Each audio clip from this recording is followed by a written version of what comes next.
Hello and welcome everyone to another hero tutorial on Call of Dragons. As there was an update recently, certain adjustments had to be made on the hero talents, so it took a bit of extra time to complete the guide. Hope it helps. Topic 1. Hero Introduction. In this video I will be covering another one of the starter hero called Bakhar from the Orcs. Even though all the love is shown towards human and elves, Orcs aren't really bad or anything. They are strong, unique and most importantly part of the Horde. Anyway, as before, I've prepared the scaling system to help you avoid those big confusing numbers, so stay tuned, and let's jump right into the actual information. Disclaimer. Before we go further in, I just wanted to point out that many of the information here are from my personal experience and at times from an objective view, or gathering information from many skilled players of the game. So if you don't agree with everything, that's totally fine, but I do hope this guide will help you out. Topic 2. Pairs and usage. As we are still in beta, there isn't much to go on, but unlike any other troops type, there is a plenty of infantry-based heroes available.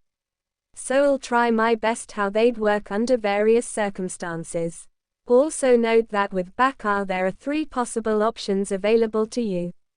One being the usual free-to-play, then second we have light spenders, and third being a moderate spender.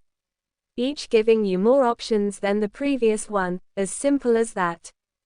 The 3 scenario, as a non-spender who is starting out with Orcs or to simply have an infantry setup, to use your best option would be Bakhar with Nika, but before we discuss about legendary heroes, let's just go over the epic ones quickly. So from epics we have Atheus and Alistair. Both are decent in their own ways, but most importantly universal with their first 2 skills, making them a viable choice should you unable to find a decent deputy for Bakhar. Now from legendary we have ourselves Nika and Madeline. Nika being the most ideal one, while Madeline is a fairly all-rounder sort for Bakhar. Now as a spender the above mentioned situation is the same as before, but you get the bonus option of actually getting a decent Nika or Madeline. With Nika being available from the daily purchase store and Madeline being unlocked through the lucky spin and down the line from the daily shop. So as a light spender you have the option spend a little bit and get Nika or Madeline's relevant skills up rather easily.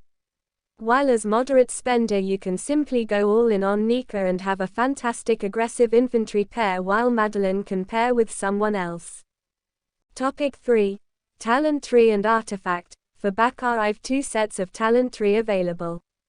One being the generic tree for everyday stuff, while the other being the aggressive approach. So the first is the generic one that relies heavily on skill damage and stat boost. Ideal for 1 versus 1 scenario. It's great for players that don't try to min-max or don't like to micromanage the gameplay constantly. As for the second one, where it may have sounded somewhat vague throughout the video, but anyway, Bakhar in general don't really function as a typical infantry unit whom most assume would be for tanking purpose, and in that case we can use Garwood as an ideal example.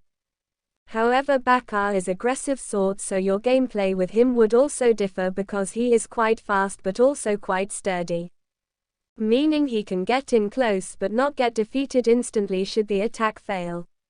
Which makes him an ideal troops to hit the opponent's backlane and take out as many opponents as possible, especially those pesky mages.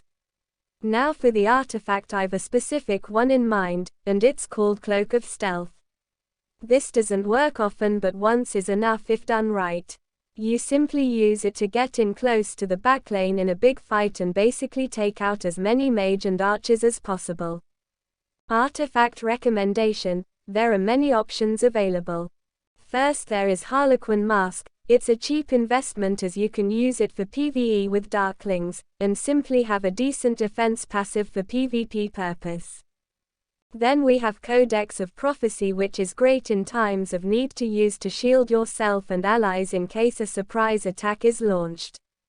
Then we have Tear of Arbon, a fantastic healing artifact that helps heal your allies during war and grant passive defense, but as it's rather expensive you'd probably want your main tank army to use it. Then we have the Springs of Silence, which is basically an extra heavy skill damage, dropped on top of your opponent, a fantastic artifact for Bakhar in particular. Anyway, we have reached the end of the video, so I hope the video was to your liking. Be sure to take a moment to visit my website, and thank you for the support. Have a lovely day.